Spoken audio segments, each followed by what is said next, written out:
한번 읽겠습니다. 율법을 따라 거의 모든 물건이 피로서 정결하게 되나니 피 흘림이 없은즉 사함이 없느니라. 이 글자는 경건 경자입니다. 한자 중에 7, 7자가 들어간 글자들은 안식일과 관계가 있을 것이다 라고 보고 있습니다.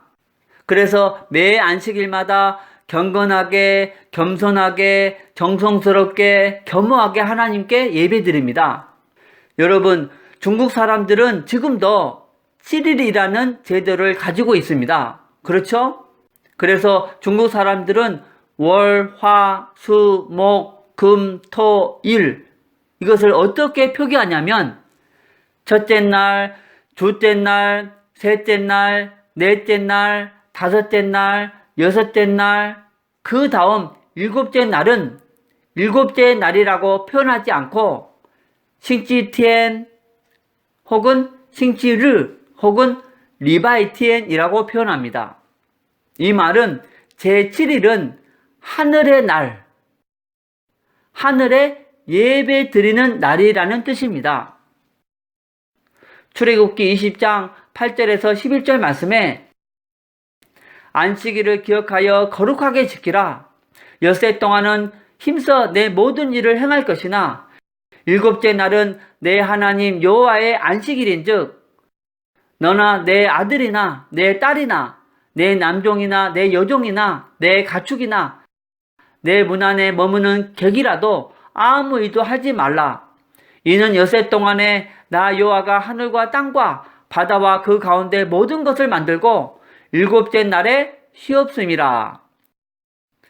그러므로 나 여호와가 안식일을 복되게 하여 그 날을 거룩하게 하였느니라. 제7일은 낮잠 자는 날이 아니고 친구들과 놀러 가는 날이 아니고 교회 가서 살아계신 하나님께 예배하는 날입니다. 여러분, 지금 듣고 있는 내용은 굉장히 중요합니다.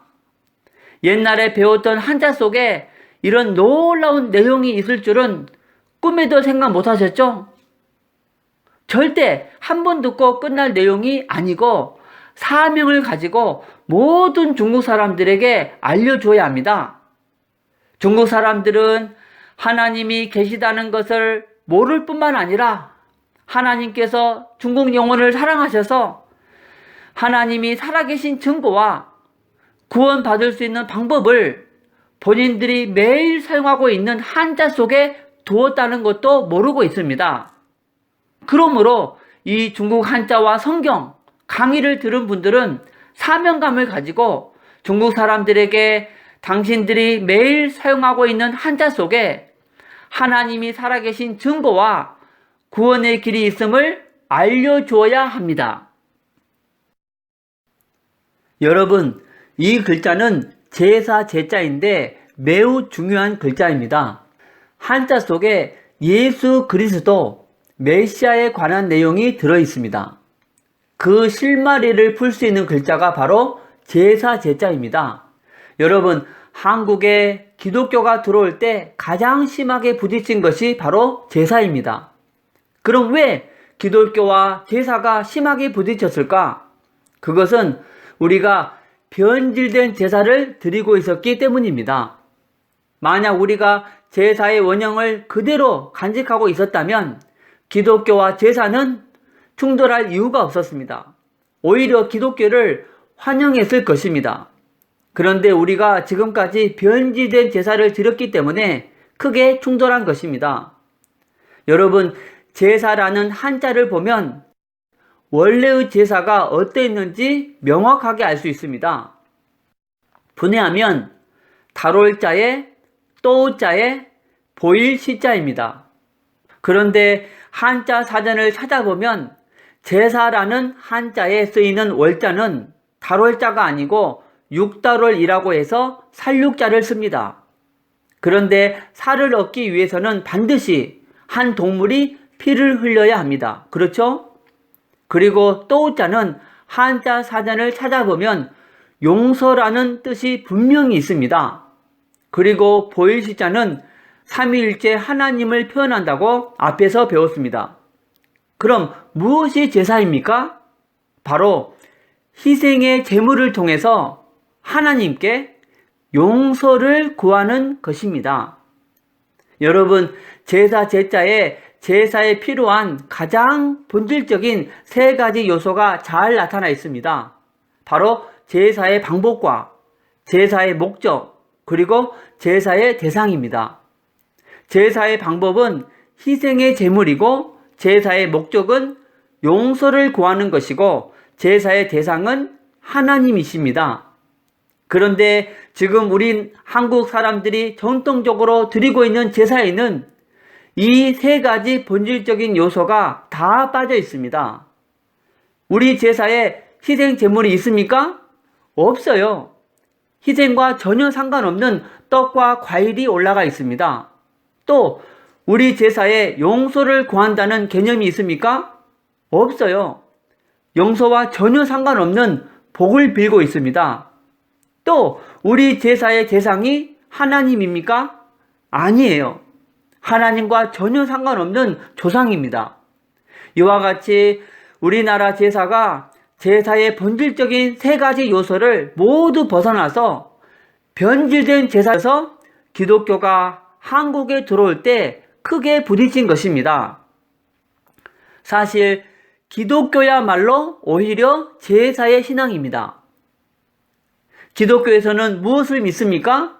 바로 하나님의 아들 그리스도께서 2000년 전에 이 땅에 오셔서 십자가에서 우리의 모든 죄를 씻기 위해서 단번에 영원한 제사를 드렸으므로 다시 짐승을 통해서 제사 드릴 필요가 없고 이 사실을 믿기만 하면 모든 죄가 사해져서 구원을 받는다고 믿습니다.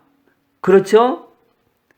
성경 히브리서 10장 10절에서 14절 말씀에 이 뜻을 따라 예수 그리스도의 몸을 단번에 들이심으로 말미암아 우리가 거룩함을 얻었노라. 오직 그리스도는 죄를 위하여 한 영원한 제사를 드리시고 하나님 우편에 앉으사 한 번의 제사로 영원히 온전하게 하셨느니라.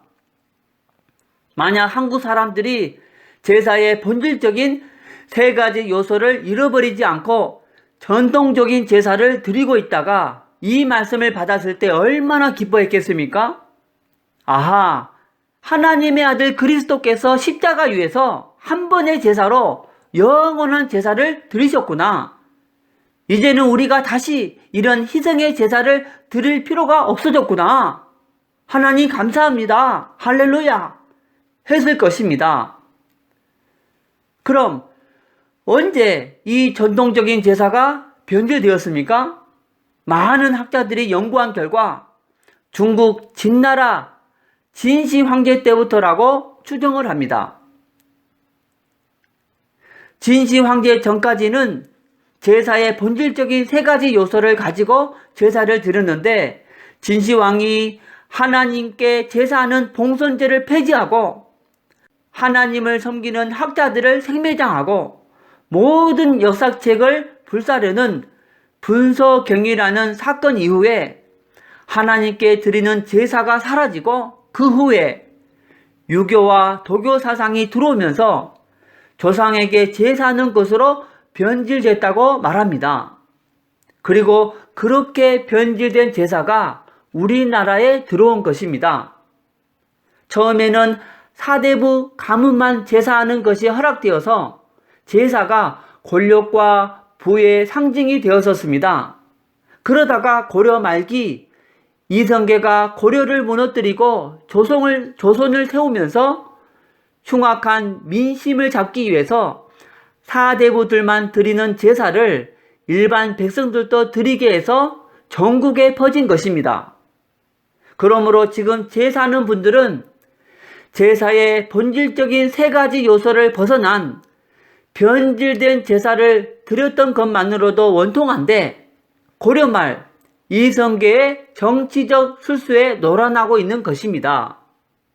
그리고 성경은 이렇게 변질된 제사를 드리는 것은 하나님을 섬기는 것이 아니고 귀신에게 제사하는 것이라고 했습니다.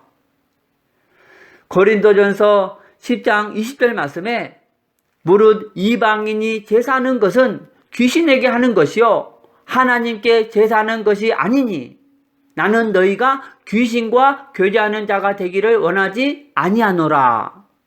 그런데 귀신은 오직 도둑질하고 죽이고 멸망시키는 것밖에 없습니다. 요한복음 10장 10절 말씀에 도적이 오는 것은 도둑질하고 죽이고 멸망시키려는 것뿐이요 라고 했습니다.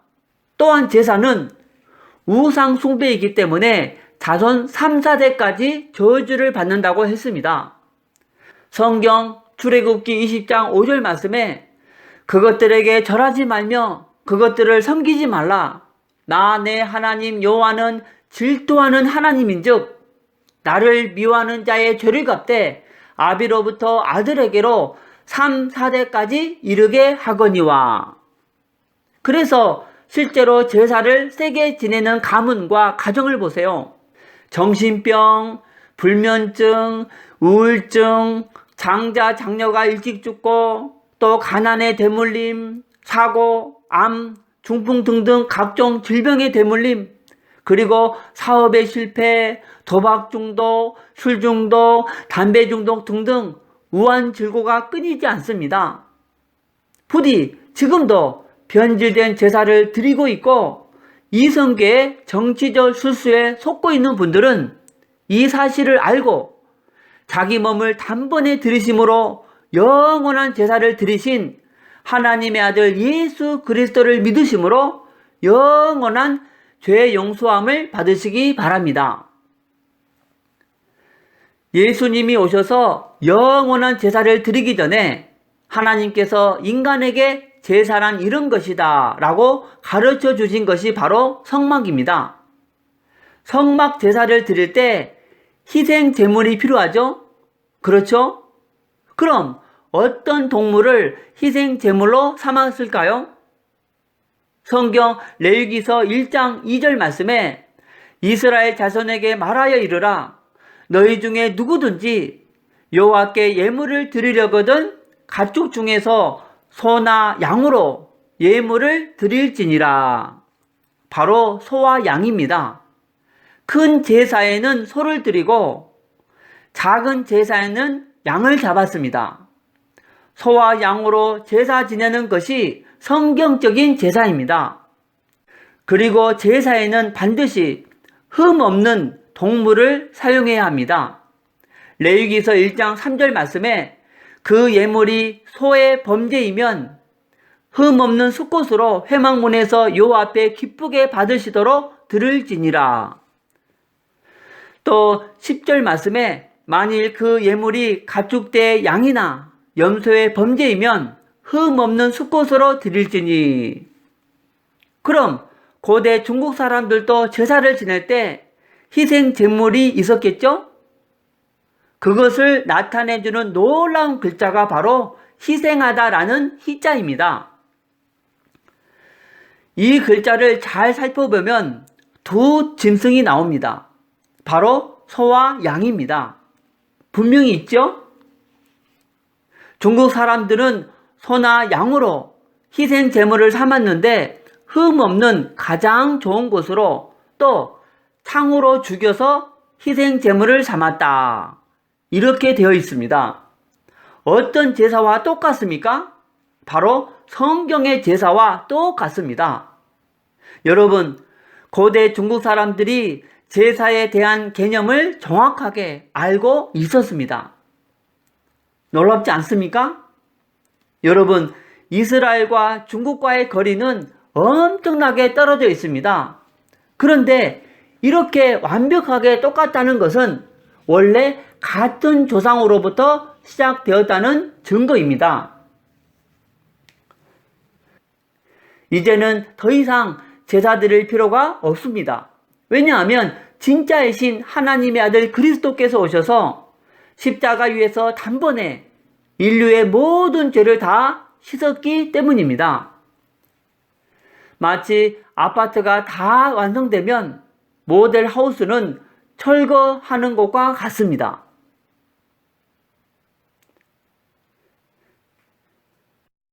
여러분, 천국은 오직 의인만 갈 수 있습니다.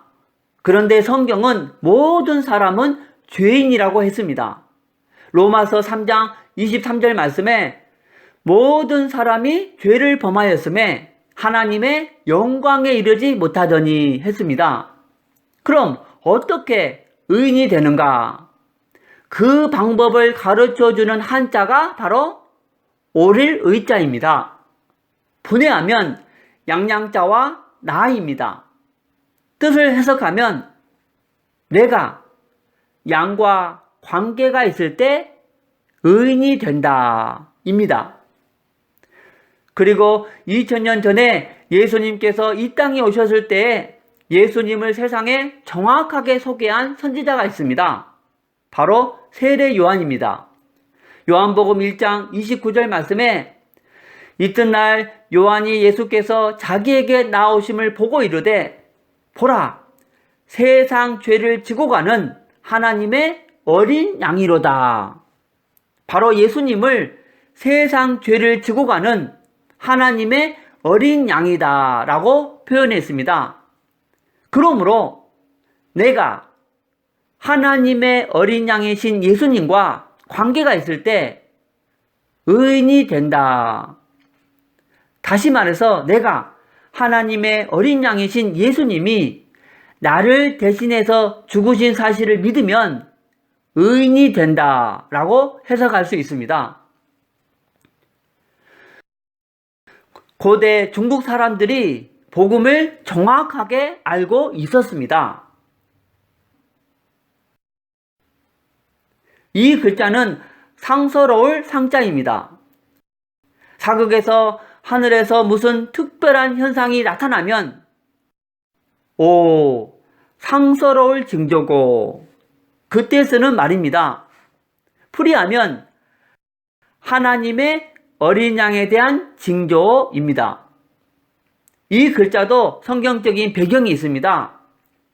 하나님이 죄를 지은 아담과 하와를 징계하시는데 하와를 유혹한 사단도 심판하십니다. 그런데 사단을 심판하는 말씀 속에 구원의 길이 있습니다.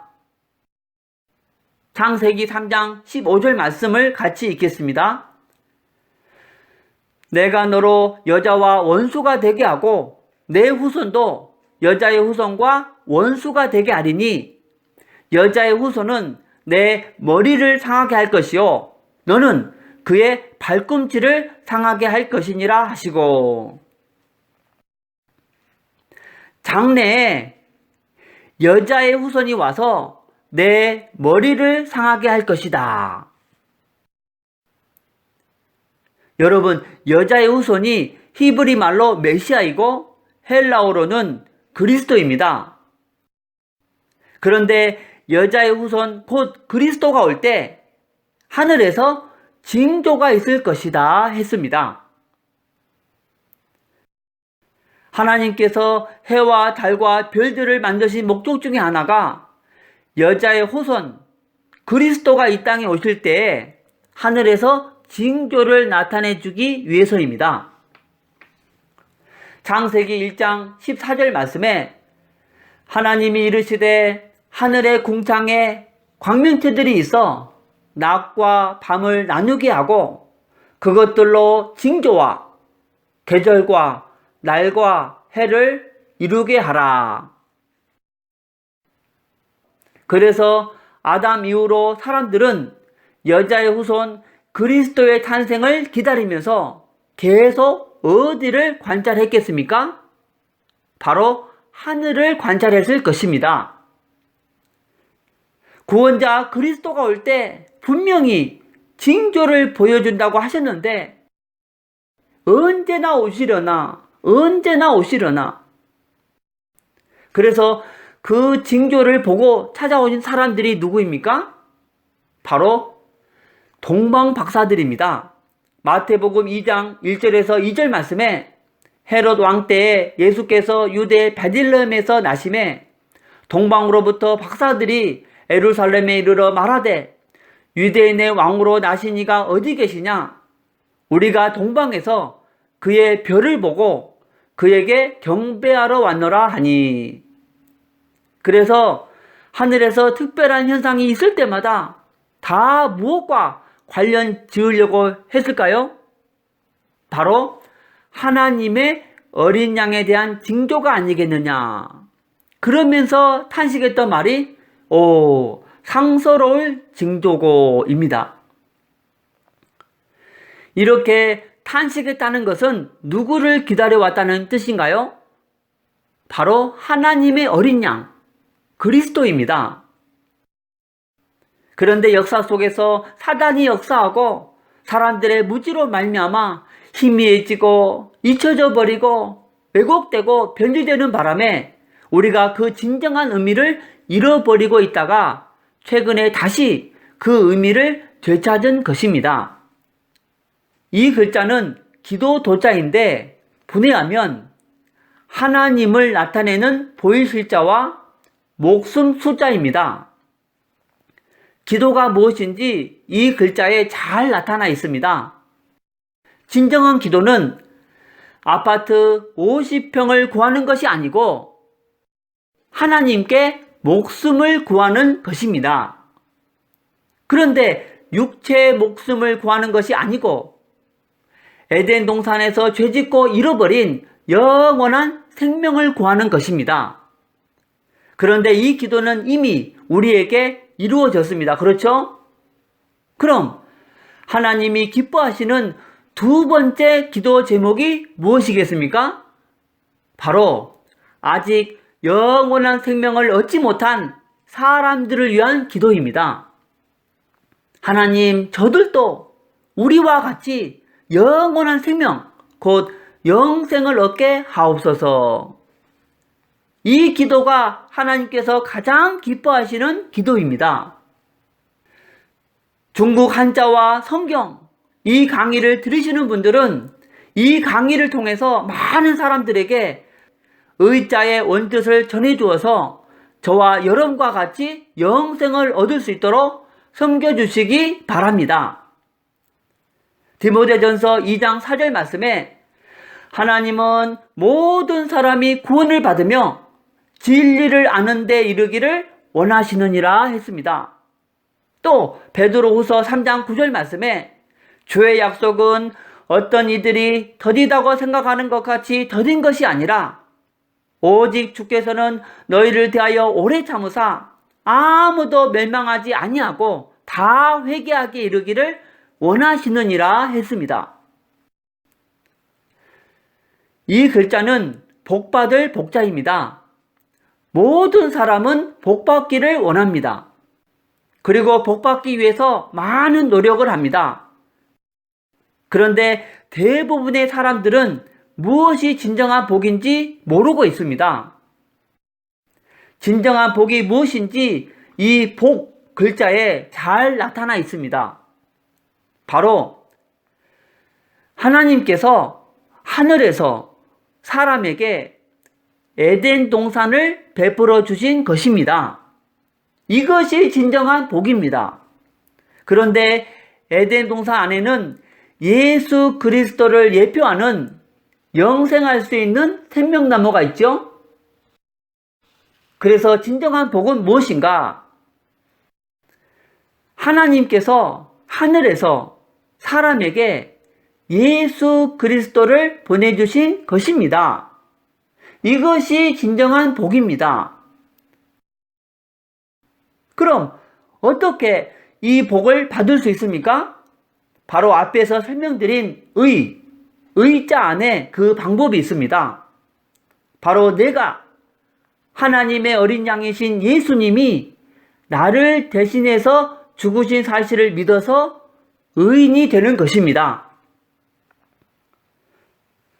마지막으로 요한복음 3장 16절 말씀을 보겠습니다. 하나님이 세상을 이처럼 사랑하사 독생자를 주셨으니 이는 그를 믿는 자마다 멸망하지 않고 영생을 얻게 하려 하심이라.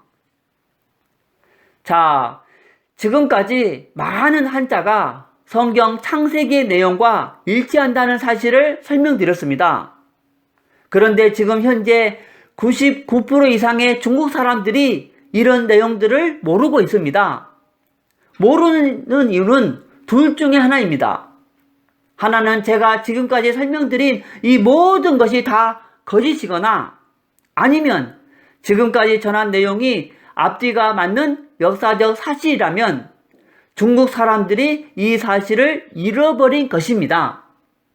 잃어버렸다면 잃어버린 이유가 있겠죠?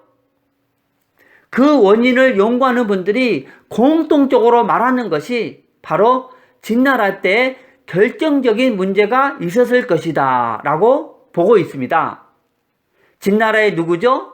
바로 진시황입니다. 그런데 대부분의 사람들은 진시황이 남긴 외형적인 업적, 즉 오늘날의 중국을 통일하고 만리장성을 쌓고 어마어마한 무덤을 남긴 것 등등 외형적인 것에만 관심을 갖는데 이것보다 더 역사적인 의미가 있는 것이 바로 분소갱유와 봉선제 폐지입니다. 분소갱유는 역사책을 다 부살라버리고 지식인들을 생매장시킨 사건입니다. 그럼 어떤 결과가 나오겠습니까? 바로 이전의 역사는 다 사라져버리게 됩니다. 그런데 분소갱유보다 더 중요한 것이 바로 하늘의 신께 제사 드리는 봉선제 폐지입니다. 그래서 봉선제가 폐지된 진시황 이후로 중국의 역사가 암흑 속으로 들어갔을 것이다 라고 보고 있습니다.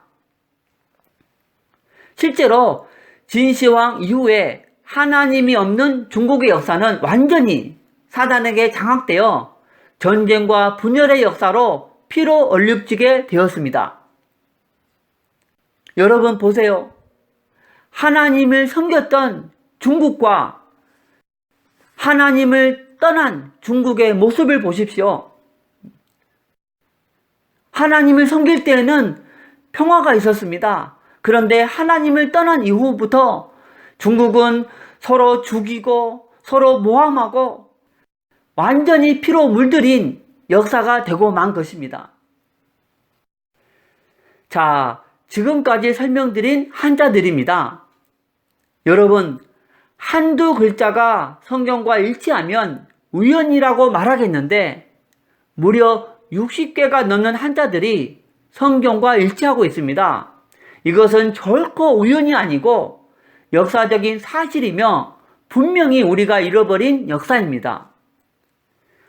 중국 한자 외에 다른 어떤 나라 문자 중에서 성경과 일치하는 글자는 단 한 글자도 없습니다. 유독 한자만 무려 60개가 넘는 글자가 성경과 일치합니다. 이것은 성경 기록이 신화가 아니고 역사적 사실이라는 증거이고 하나님은 살아계신 참신이시라는 결정적인 증거입니다. 여러분, 성경 창세기가 역사적인 사실로 막 살아나오지 않습니까? 그런데 이렇게 많은 한자를 설명드린 이유는 재미있으라고 설명드린 것이 아니고 오늘날 이 시대에 매우 중요합니다. 제가 이 강의를 준비하면서 느낀 것은 첫 번째, 하나님은 지금까지 단 한 번도 중국 영혼을 버리지 않으셨고 중국 영혼을 사랑하셔서 처음부터 복음을 주셨다는 것입니다. 두 번째, 하나님은 자신의 존재와 천국 가는 방법을 멀리 두지 않고 중국 사람들이 매일 사용하고 있는 문자 속에 두었다는 것입니다. 지금 많은 중국 사람들이 다시 하나님을 만나고 있습니다. 지금 중국은 1억이 넘는 크리스찬들이 있을 것이다 라고 추정하고 있습니다. 그동안 선교사를 받기만 하던 중국 교회가 이제는 선교사를 전 세계에 보내기 시작했습니다. 하나님도 중국이 더 열심히 선교할 수 있도록 경제를 부흥시켜주고 있습니다. 이제 한국도 선교에 더 분발해야 할 줄로 압니다. 우리가 지금 이렇게 안일하게 있을 때가 아닙니다. 그래서 중국을 주께로. 여러분, 중국 사람들은 중화 사상이 있기 때문에 기독교를 서양 종교라고 하면서 잘 안 받아들이려고 합니다. 오히려 불교나 도교, 유가 사상을 중국의 전통 종교라고 하면서 장려하려고 합니다. 이때 우리가 뭐라고 말해야 합니까? 이렇게 말하면 됩니다. 서양 종교를 받아들이라는 것이 아닙니다. 당신들이 매일 쓰는 글자를 보세요. 하나님은 원래 중국 사람들이 섬겼던 참신이십니다. 당신들의 조상들이 섬겼던 그 하나님을 다시 회복하라는 것입니다. 오히려 불교가 외국에서 건너온 종교입니다. 이렇게 설득을 해야 한다는 것입니다. 오늘 중국 한자와 성경 강의를 통해서 하나님은 살아계신 참신이심을 알게 되었습니다. 자, 그럼 어떻게 그 참신이신 하나님을 만날 수 있습니까? 여러분이 마지막 5분만 잘 들으시면 그 하나님을 만나게 됩니다. 지구상에 사는 사람이라면 다 문제를 가지고 살아갑니다. 어떤 분은 불면증, 우울증, 어떤 분은 가난, 사고, 질병, 사업의 실패, 도박, 실업, 술 중독, 담배 중독, 게임 중독, 또 어떤 집은 부부 문제, 자녀 문제로 고통당하고 죽으면 영원한 지옥불에 떨어집니다. 또 어떤 가문은 암이 대물림되고 중풍이 대물림됩니다.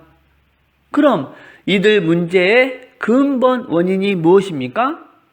바로 하나님을 떠난 문제입니다. 누가 참신인가? 바로 당신의 영혼을 만드신 분이 참신입니다.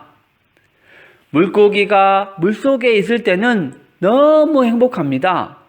그러듯이 사람이 하나님 안에 있을 때는 이 땅을 정복하고 다스리는 축복을 누렸습니다. 그런데 행복의 근원 대신 하나님을 떠나서 지금 저와 당신의 모든 문제가 온 것입니다. 그럼 왜 하나님을 떠났습니까? 바로 사단에게 속아서 죄를 지었기 때문입니다. 그런데 세상 사람들은 본인의 문제가 위에 이 세 가지 근본 문제에서 왔다는 것을 모릅니다.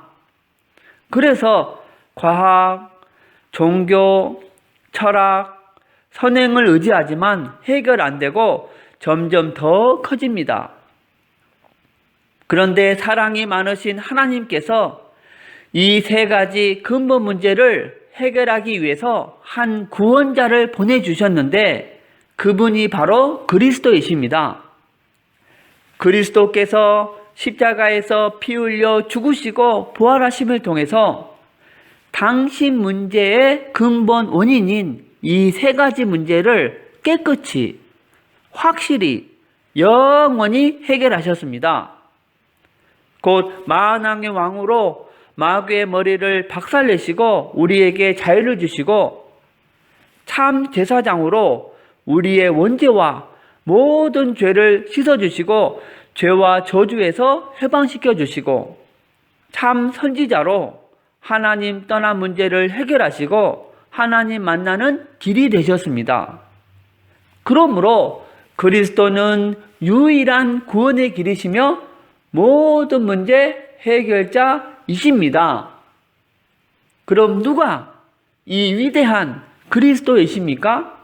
바로 하나님의 아들로서 이 땅에 오신 예수님이 그 그리스도이십니다. 이제 그리스도께서 이 세 가지 근본 문제를 해결했는데 오직 예수님이 그리스도이심을 믿으면 이 6가지 문제에서 빠져나오고 하나님 자녀의 복, 성령 인도의 복, 기도 응답의 복, 천사 보호의 복, 사단을 물리치는 복, 천국 백성의 복, 복음 전하는 복을 받습니다. 이 복음을 마음에 믿고 입으로 시인하면 지금 이 축복을 받습니다. 저를 따라서 기도하시겠습니다. 하나님, 하나님만이 참신이심을 믿습니다.